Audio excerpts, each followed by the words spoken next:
Good morning. आज हम राज्य के बारे में चर्चा करेंगे। पिछले वीडियो में हमने राज्य के बारे में चर्चा की थी कि राज्य का विकास कैसे हुआ, राज्य की क्या प्रकृति होती है, उसके बारे में चर्चा की थी। आज विशेष रूप से राज्य का जो सिद्धांत है, आंगिक सिद्धांत या जिसे सावयव सिद्धांत भी बोलते हैं, उसके बारे में चर्चा करेंगे। जो आंगिक सिद्धांत होता है, ये मुख्य रूप से ये मानता है कि जो राज्य है उसका विकास भी व्यक्ति के शरीर के या शरीर के जो अंग होते हैं उसकी भांति उसका विकास होता है। जैसे जो आंगिक सिद्धांत है ये मानता है कि जिस प्रकार व्यक्ति का विकास होता है, जिस प्रकार व्यक्ति के अंग शरीर पर निर्भर होते हैं, उसी प्रकार राज्य के जो घटक होते हैं वो भी राज्य के ऊपर निर्भर होते हैं।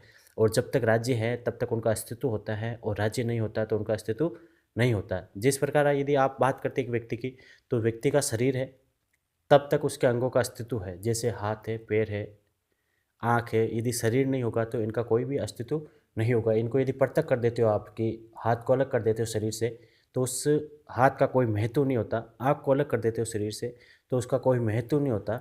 उसी प्रकार आंगिक सिद्धांत के समर्थक व्यक्ति कहते हैं कि जिस प्रकार शरीर में अलग होने वाले अंगों का कोई महत्व नहीं होता, उसी प्रकार राज्य से भी यदि कोई अंग अलग होता है, व्यक्ति अलग होता है, तो उसका जो अस्तित्व है वो नष्ट हो जाता है या उसका कोई महत्व नहीं रहता। तो आंगिक सिद्धांत का मुख्य से तात्पर्य क्या है कि शरीर से यदि तुलना करते हुए ये जो सिद्धांत के निर्माता है ये क्या करते हैं, शरीर से तुलना करते हैं राज्य की, कि जिस प्रकार शरीर विकास करता है, जिस प्रकार शरीर का संरचना है, उसी प्रकार राज्य की भी संरचना है। जिस प्रकार शरीर के अंग शरीर को सपोर्ट करते हैं, उसी प्रकार राज्य के अंग राज्य को सपोर्ट करते हैं। यानी कि जो व्यक्ति राज्य में रहते हैं वो क्या करते हैं, राज्य को सपोर्ट करते हैं। जिस प्रकार शरीर की गतिविधियों को नियंत्रित करने के लिए मस्तिष्क है, उसी प्रकार राज्य में भी नियंत्रित करने के लिए सरकार होती है, जो संपूर्ण जो संरचना है उसको नियंत्रित करती है। इस सिद्धांत के जो मुख्य समर्थक हैं वो है अरस्तु है, सिसरो है, हर्बर्ट स्पेंसर है, जॉन्स ऑफ सेल्सबरी है, पांडवा है। लेकिन इन सब में जो सबसे जो मुख्य समर्थक है या जिनकी हम चर्चा करते हैं वो है हर्बर्ट स्पेंसर। कौन है? हर्बर्ट स्पेंसर, जो सबसे ज़्यादा इस सिद्धांत के ऊपर बात करता है। वो समानताएं बतलाता है कि आंगिक सिद्धांत किस प्रकार एक शरीर की और राज्य की तुलना करता है कि दोनों में क्या क्या समानता है और क्या क्या असमानता है।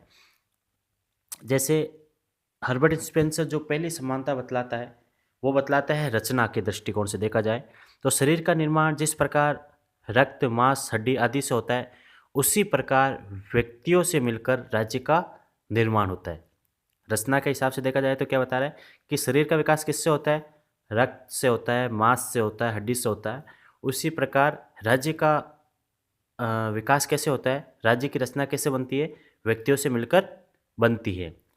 जन्म की बात करते हैं कि राज्य का जन्म कैसे हुआ या व्यक्ति का जन्म कैसे हुआ, तो दोनों में समानता बतलाता है कि प्राणी और राज्य दोनों का ही जन्म जीवाणु के रूप में प्रारंभ होता है।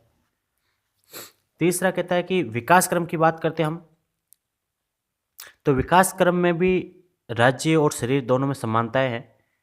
जिस प्रकार आपका शरीर जो छोटे रूप में जो शरीर होता है या जब विकास करता है तो सरलता से जटिलता की ओर जाता है। क्या करता है?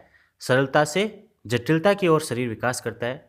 उसी प्रकार राज्य भी क्या होता है कि शुरुआत में सरल होता है और फिर उसमें जटिलता की विकास होता है। जैसे हम राज्य की बात करते हैं जटिल कैसे बनता है, जैसे जो शुरुआती राज्य थे उनमें हम बात करते हैं तो जो शासन प्रणाली थी या और कुछ प्रणालियाँ थी वो उसमें थोड़ी बहुत जटिलता कम थी, सरलता थी कि 3 अंग होते थे राज्य में, वो तीनों अंग कार्य कर लेते थे। उन अंगों के अंदर कौन से अंग होंगे, उन अंगों के अंदर कौन से अंग होंगे, वो जटिलता इसके अंदर नहीं थी। लेकिन जैसे जैसे राज्य का विकास होता है उसके अनुसार राज्य के अंदर जटिलताएं आती रहती है। कि जैसे आप राज्य की बात करते हो कि 3 अंगों से मिलकर राज्य का निर्माण होता है, तो उसी प्रकार वो 3 अंग जब शुरुआत थी तब तो उन तीनों अंगों का ही महत्व था। लेकिन धीरे धीरे क्या होता है कि उन तीनों अंगों के अंदर भी और अंग बनते हैं, फिर उनके अंदर और अंग बनते हैं। तो जो आप राज्य की चर्चा करते हैं वो उसमें सरलता से जटिलता आ जाती है।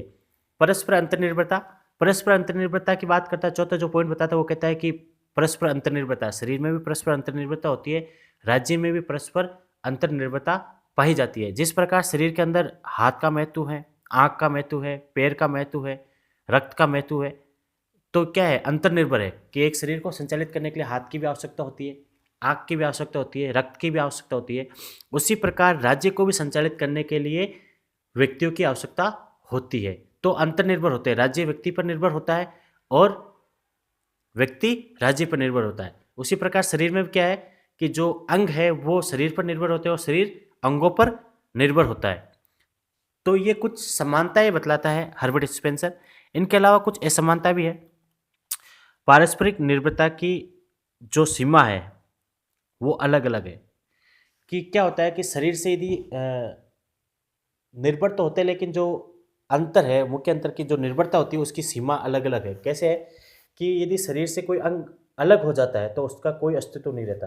जैसे यदि आपके शरीर से हाथ को अलग कर दिया जाए तो उस हाथ का जो पृथक हाथ है उसका कोई अलग महत्व नहीं होता, या उसका कोई अस्तित्व नहीं होता, या उसकी कोई पहचान नहीं होती, क्योंकि वो हाथ कार्य करना बंद कर देगा, वो मर्तप्राय हो जाएगा, उसका कोई महत्व नहीं रहेगा। लेकिन राज्य के अंदर ऐसा नहीं होता कि व्यक्ति और राज्य में अंतर्निर्भरता है, लेकिन राज्य यदि नष्ट भी हो जाएगा तो भी व्यक्ति का महत्व थोड़ा बहुत तो बना रहेगा। व्यक्ति का महत्व तो थोड़ा बहुत बना रहेगा कि वो नए प्रकार के राज्य की स्थापना करेगा या और कुछ करेगा। मतलब राज्य यदि समाप्त भी हो जाए तो भी व्यक्ति का थोड़ा बहुत अस्तित्व बना रहता है, लेकिन शरीर से यदि अंग अलग हो जाए तो उसका किसी भी प्रकार का कोई अस्तित्व नहीं होता। तो जो पारस्परिक निर्भरता है उसकी सीमा भी थोड़ी अलग है कि शरीर के अंदर तो क्या है कि वो पूर्ण रूप से निर्भर है, जो अंग होते हैं वो पूर्ण रूप से निर्भर है शरीर के ऊपर, लेकिन व्यक्ति क्या होता है कि राज्य के ऊपर पूर्ण रूप से निर्भर नहीं है, कि वो राज्य का यदि अस्तित्व खत्म भी हो जाएगा तो भी व्यक्ति का जो अस्तित्व है थोड़ा बहुत बना रहेगा। दूसरा अंतर है चेतना शक्ति का, कि शरीर के अंदर जो क्या होता है कि जो संपूर्ण जो चेतना शक्ति होती है वो मस्तिष्क में केंद्रित होती है। कि आपको संचालित कौन करता है, शरीर को संचालित कौन करता है, मस्तिष्क संचालित करता है। लेकिन राज्य के अंदर क्या है कि अलग अलग व्यक्तियों की अलग अलग चेतना होती है। यदि शरीर की और राज्य की बात करें तो हम कह रहे हैं कि चेतना जो शक्ति होती है उसका भेद होता है। तो शरीर अलग टाइप का है कि शरीर, आपके जो संपूर्ण शरीर है, एक व्यक्ति को उठाते हो आप, तो उस व्यक्ति का जो संपूर्ण शरीर है उसको नियंत्रित कौन करता है, उसकी चेतना का विकास कहाँ से होता है, मस्तिष्क से होता है। कहाँ से होता है, मस्तिष्क से होता है। और वो मस्तिष्क ही उसको उसकी चेतना को संचालित करता है या पूरे शरीर को संचालित करता है। लेकिन राज्य के जो चेतना है, राज्य के अंदर जो व्यक्ति है जो निवास करते हैं वो उसके अंग है। राज्य का अंग कौन है, व्यक्ति वगैरह ही है। तो वो व्यक्ति जो होते हैं, व्यक्तियों की चेतना अलग अलग होती है। जैसे यदि भारत की बात करें तो भारत के अंदर क्या है कि अलग अलग व्यक्ति की अलग अलग सोच है, अलग अलग चेतना है। तो दोनों में ये भी अंतर है, चेतना का भी अंतर है कि शरीर की जो चेतना होती है वो मस्तिष्क से नियंत्रित होती है, एक ही केंद्र बिंदु होता है, उसके ऊपर ही निर्भर होती है कि उसके चारों ओर ही घूमती है। लेकिन यदि राज्य की बात करें तो राज्य में चेतनाएं अलग अलग व्यक्तियों की अलग अलग चेतनाएं होती है।